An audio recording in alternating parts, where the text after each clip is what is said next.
नमस्कार, आदाब, सत श्री अकाल। हमारे पीछे आप देख सकते हैं मैं इस वक़्त हमारी मौजूदगी है गोरखपुर विश्वविद्यालय में और यहाँ मेरे पीछे देख सकते हैं कि छात्र संघ की बहाली के लिए पिछले 7 दिनों से लगातार यहाँ पे धरना और अनशन चल रहा है। आमरण अनशन का आज चौथा दिन है। 3 दिन पहले नॉर्मली इन्होंने यहाँ पर क्रमिक अनशन किया था, मगर यहाँ पे भूख हड़ताल का आज चौथा दिन है। कल 2 बच्चों की तबीयत बिगड़ी थी, शासन आया, डॉक्टरी जांच हुई, प्राथमिक उपचार किया गया, लेकिन यहाँ पर संभलने की स्थिति नहीं थी, तो उनको हॉस्पिटल ले जाया गया और वहां पर उनका उपचार हुआ। आज यहाँ पर देखने को मिल रहा है कि समाजवादी पार्टी के छात्र सभा भी यहाँ पे मौजूद है और कांग्रेस की जो स्टूडेंट विंग है, एनएसयूआई है, उनका भी समर्थन यहाँ पे प्राप्त है। जो चुनावी बहाल का मामला है, क्या ये चिंगारी आग के रूप में बदलेगी या नहीं बदलेगी? आइए हम इनसे बात करते हैं। क्या कुछ इन लोग का कहना है? आप एनएसयूआई को रिप्रेजेंट कर रहे हैं। गोरखपुर के अंदर ये मांग उठी है एकाएक कि छात्र संघ के चुनाव की बहाली होनी चाहिए। क्या आपका कहना है? और जरूर छात्र संघ की बहाली होनी चाहिए। देश के अंदर जिस तरीके से लगातार छात्रों के ऊपर ये गलत नीतियों द्वारा उन छात्रों को प्रताड़ित किया जा रहा है और जब तक छात्र संघ का चुनाव नहीं होगा, विश्वविद्यालय के अंदर उन छात्रों को परेशान किया जाएगा, वो आरएसएस की विचारधारा द्वारा परेशान किया जाएगा। और जब छात्र राजनीति होती है तो भगत सिंह की विचारधारा निकल के आती है, गांधी जी की विचारधारा निकल के आती है, साथ ही साथ नेहरू जी की विचारधारा निकल के आती है, जो उन छात्रों की मदद करती है और एक सीख मिलता है छात्रों को। और विश्वविद्यालय के अंदर छात्र राजनीति नहीं होता है तो उनको इन विचारधाराओं द्वारा, इन छात्र नेताओं द्वारा मदद मिलेगा, जो में आगे भविष्य में चाहे विश्वविद्यालय के अंदर फीस वृद्धि होती है, चाहे विश्वविद्यालय के अंदर छात्रवृत्ति रोका जाता है, जिसका विरोध छात्र नेता करते हैं। आपने आरएसएस की बात की। अगर हम संघ से जो संचालित स्कूल वगैरह है, चाहे वो 12th तक के हो या डिग्री कॉलेज हो या पोस्ट डिग्री, वहां पे तो स्टूडेंट सांसद तो होता है, वहां पे तो रेगुलर होता है, तो वो कैसे विरोध कर रहे हैं? देखिए, आपने बात की कि आरएसएस द्वारा जो संचालित स्कूल या विश्वविद्यालय है, आप देख सकते हैं पूरे उत्तर प्रदेश के अंदर, मैं मानता हूं कि पूरे देश के अंदर कुछ ही विश्वविद्यालय ऐसे हैं जहां छात्र संघ का चुनाव नहीं कराया जा रहा है। आप दिल्ली यूनिवर्सिटी के अंदर देख लीजिए, लगातार छात्र संघ हुआ, जब उनको लगा कि विद्यार्थी परिषद वहां चुनाव हार रहा है तो किसी का हवाला देकर उन्होंने इलेक्शन को काउंटिंग रुकवा दी।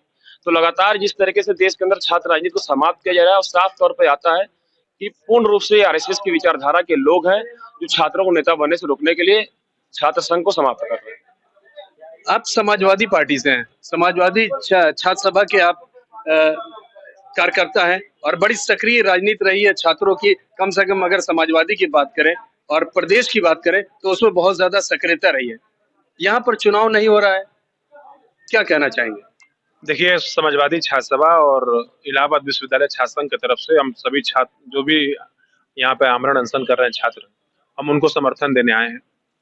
और ये दुखद है कि गोरखपुर के अंदर छात्र नेता भूख हड़ताल पर हैं और जिंदगी और मौत के बीच में झूल रहे हैं और योगी आदित्यनाथ जी के ऊपर कानों पर जू नहीं देख रहा है। ये बहुत ही दुखद और बहुत ही गंभीर विषय है। यही योगी आदित्यनाथ जी जब बहुजन समाज पार्टी की सरकार हुआ करती थी और जब छात्र संघ के चुनाव के लिए जो डायनामाइट वाला संगठन है वो जब आंदोलन करता था तो योगी आदित्यनाथ जी जाते थे उसमें समर्थन देने। और आज आपकी सरकार, आप मुख्यमंत्री हैं और आपके सरकार में छात्र संघ का चुनाव नहीं हो रहे हैं, ये कितने हास्यास्पद है। ये उनके व्यक्तिगत जीवन का दोहरापन दिखाता है कि उनके जीवन में कितना दोहरापन। मैं तो ये मांग करता हूँ समाजवादी पार्टी और समाजवादी छात्र सभा हमेशा छात्र संघ के पक्षधर रही है और हम लोग मांग करते हैं कि पूरे प्रदेश के अंदर और देश के अंदर छात्र संघ के चुनाव होने चाहिए। आज चाहे गोरखपुर हो, चाहे देवरिया हो, चाहे बलिया हो, चाहे गाजीपुर हो, चाहे बनारस हो, आज पूरे प्रदेश में छात्र संघ चुनाव के लिए बिगुल बच चुका है। हर जगह छात्र नेता छात्र अंगड़ाई ले चुके हैं। तो हम लोग उत्तर प्रदेश के मुख्यमंत्री से और देश के प्रधानमंत्री से मांग करते हैं, केवल मंचों से किसानों और नौजवानों की बात करने से काम नहीं चलेगा। जब विश्वविद्यालय के अंदर शिक्षक संघ हो सकता है, कर्मचारी संघ हो सकता है, तो विश्वविद्यालय के अंदर छात्र संघ क्यों नहीं हो सकता है? तो छात्र संघ चुनाव हमारी मांग है। योगी आदित्यनाथ जी उत्तर प्रदेश के अंदर छात्र संघ का चुनाव कराइए, अन्यथा उत्तर प्रदेश का नौजवान एक दिन आपके घर को भी घेरेगा और एक दिन आपके लखनऊ वाले सरकारी आवास को भी घेरने का काम करेगा। और जबरदस्ती अगर आप ऐसे मान जाएंगे तो ठीक है, अन्यथा जबरदस्ती उत्तर प्रदेश के अंदर छात्र संघ चुनाव उत्तर प्रदेश का नौजवान कराना जानता है वो करा लेगा। अफसोस की बात है कि 7 दिन से ये यहाँ पर प्रदर्शन हो रहा है, मगर कोई एडमिनिस्ट्रेशन की तरफ से आला अफसर नहीं आया, न ही यूनिवर्सिटी का कोई आला अफसर यहाँ पर आता है बात करने के लिए। का एटलीस्ट तो कम से कम 7 दिन हो गए, कुछ बातचीत तो होनी चाहिए, सकारात्मक या नकारात्मक। मगर यहाँ तो वाद विवाद हो ही नहीं रहा, बातचीत हो ही नहीं रही है। इसको कैसे देखते हैं आप? देखिए, हम तो इसको अंग्रेजों से भी खराब हालात को देखते हैं। अंग्रेजों के भी शासन काल में जब हमारे महापुरुषों ने जब आंदोलन करते थे तो अंग्रेजों का भी एक डेलीगेशन उनसे जरूर मिलने आता था। और मुझे तो बहुत हास्यास्पद लगता है, मैं बहुत चिंतित भी हूँ कि इस विश्वविद्यालय की कुलपति एक महिला है और नवरात्र का माह चल रहा है और पूरे देश में जहाँ आदि शक्ति के रूप में हम माँ की पूजा कर रहे हैं, तो वहीं जो विश्वविद्यालय जो संस्थान होते हैं इसको मंदिर कहा गया है और उस मंदिर में जिसकी कुलपति ये खुद महिला है जो माँ के रूप में है और उनके बालक उनके पुत्र जैसे जो शिष्य होते हैं पुत्र जैसे होते हैं, वो आज भूख हड़ताल पर बैठे हैं और 7-8 दिन हो गया और उनके कानों पर कोई जू नहीं देख रहा है। अरे कम से कम अपनी उनके लड़के को अगर एक रात तबीयत खराब हो जाए और एक डॉक्टर इंजेक्शन लगा दे तो क्या वो भी ऐसे ही रह जाएंगी, सोएंगी रहेंगी, कुंभकर्णी नींद में सोई रहेंगी, जगेंगी नहीं? ये भी उनके पुत्र हैं। गुरु और शिष्य का संबंध सदियों पुराना है और ये शिष्य हैं उनके उनके पुत्र जैसे हैं।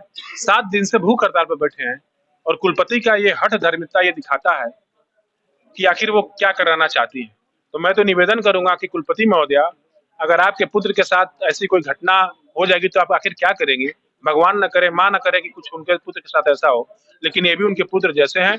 इनके बीच में आइए, इनसे बात करिए और इनसे संवाद करिए, इनकी समस्याओं को सुनिए और इनको आश्वस्त करिए कि उत्तर प्रदेश और गोरखपुर विश्वविद्यालय में छात्र संघ के चुनाव होने चाहिए और होंगे। आपने नवरात्र का जिक्र किया। नवरात्र के दूसरे दिन 2 बच्चों की तबीयत बिगड़ी और जिस कंडीशन में यहाँ से रेस्क्यू कर करके इनको एम्बुलेंस के थ्रू ले जाया गया, वो एकदम जीवन और मृत्यु के बीच में था, फिर भी प्रशासन पे जू नहीं रेंग रही। देखिए, देश का दुर्भाग्य है कि देश के शासन में और प्रदेश के शासन में बे औलाद लोग बैठे हैं, तो बे औलादों का तकलीफ नहीं मालूम चलेगा और बे औलाद लोग जो होते हैं वो दूसरे की औलादों की तकलीफ को नहीं समझ सकते। अब इनकी तकलीफ को तो इनकी माँ समझ रही होंगी, हमारी तकलीफ को इनकी तकलीफ को हमारी माँ हमारे बाप समझ रहे होंगे। तो जो बे औलाद लोग हैं वो लोग हमेशा चाहते हैं कि हिंदुस्तान के अंदर सब लोग बे औलाद हो जाए, इसलिए वो सब ऐसे लोग काम करते हैं। पता ना कहाँ मस्त है, किस दुनिया में मस्त है। और मुझे तो और दुख विषय हो रहा है कि गोरखपुर है जहाँ योगी आदित्यनाथ के हफ्ते में 3-4 दौरा लगता है, यहाँ के छात्र नेता आमरण अनशन पर बैठे हैं और आप चुपचाप हैं, आपकी कोई प्रतिक्रिया नहीं आ रही है। अरे बहुत हास्यास्पद विषय है। मैं तो मांग करता हूं कि आप छात्र संघ के चुनाव को बहाल कराइए और इन छात्र नेताओं के हालात को देखते हुए इनके जो भगत सिंह और चंद्रशेखर के रास्ते पर चल चुके हैं, अगर वो नहीं मानेंगे तो जिस तरीके से हमारे महापुरुषों ने देश को आजाद कराया था उसी तरीके से ये नौजवान भी छात्र संघ चुनाव को बहाल करा लें। तो गोरखपुर से एक चिंगारी शुरू हुई है, क्या ये प्रदेश को अपने लपेटे में लेगी आने वाले समय में? अगर छात्र संघ चुनाव नहीं होता है, आप तो राष्ट्रीय लेवल पर आप छात्र संघ को देखते हैं, आप नेशनल लेवल से हैं, तो क्या ये आग में कन्वर्ट होगी? देखिए, जब एक छात्र नेता का आंदोलन करता है तो वो आग का रूप धारण करता है। अभी गोरखपुर विश्वविद्यालय से एक आग की चिंगारी निकली है। अगर छात्र संघ चुनाव ये सरकार नहीं कराती है तो कहीं ना कहीं यह आग मुख्यमंत्री का बंगला जलाएगी, कहीं ना कहीं आग मुख्यमंत्री की कुर्सी जलाएगी और कहीं ना कहीं ये आग देश के प्रधानमंत्री की कुर्सी जलाएगी और इनको कुर्सी उखाड़ फेंकेगी। तमाम छात्र नेता आप देख सकते हैं, कुछ छात्र नेता हमारे बगल बैठे, उनके हाथ में ड्रिप भी लगा हुआ है और कुलपति महोदय का गृह जनपद, मुख्यमंत्री महोदय गृह जनपद है, उनको शर्म नहीं आ रही कि आके अपने भाइयों से मिले, अपने छात्रों नौजवानों से मिले। तो कहीं ना कहीं एक चिंगारी गोरखपुर विश्वविद्यालय से निकल रही है। ये चिंगारी मुख्यमंत्री के आवास तक जाएगी, मुख्यमंत्री की कुर्सी तक जाएगी, उनकी कुर्सी को जला के भस्म कर देगी।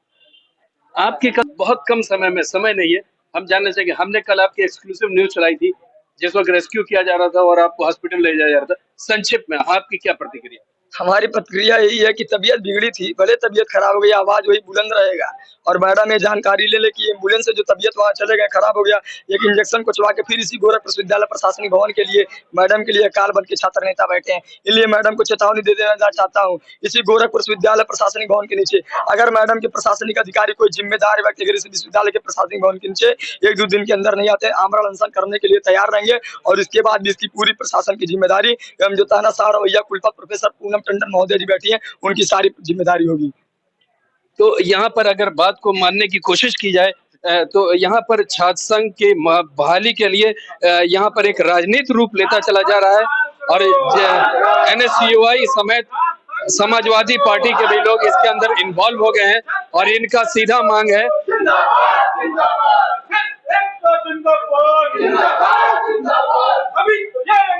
सीधा यहाँ पर देखा जा रहा है कि दोनों घटक जो बड़े घटक दल हैं, चाहे कांग्रेस हो चाहे समाजवादी, उनका दोनों का छात्र सभा यहाँ पर इंटैक्ट होकर करके यहाँ पर पूरी तरीके से जो बच्चे यहाँ पर आमरण अनशन किए हुए हैं उनके साथ है। तो आमरण अनशन करने वाले का है कि 2 दिन और हम देखेंगे, अगर नहीं होता है तो भूख हड़ताल जो होगा वो आमरण अनशन में कन्वर्ट होगा और निराजल हड़ताल शुरू करेंगे। खुदा न खास्ता अगर ऐसी कोई कैजुअलिटी हो जाती है तो इसका जिम्मेदार कौन है? आज भी गोरखपुर विश्वविद्यालय के प्रशासन के कान पे जूं नहीं रेंग रही है। उनके प्रशासनिक भवन के नीचे यहाँ पर आमरण अनशन पर लोग बैठे हुए हैं, लेकिन कोई आला अफसर नहीं आया देखने के लिए, न तो शासन से, न गोरखपुर विश्वविद्यालय से, न तो प्रशासन से।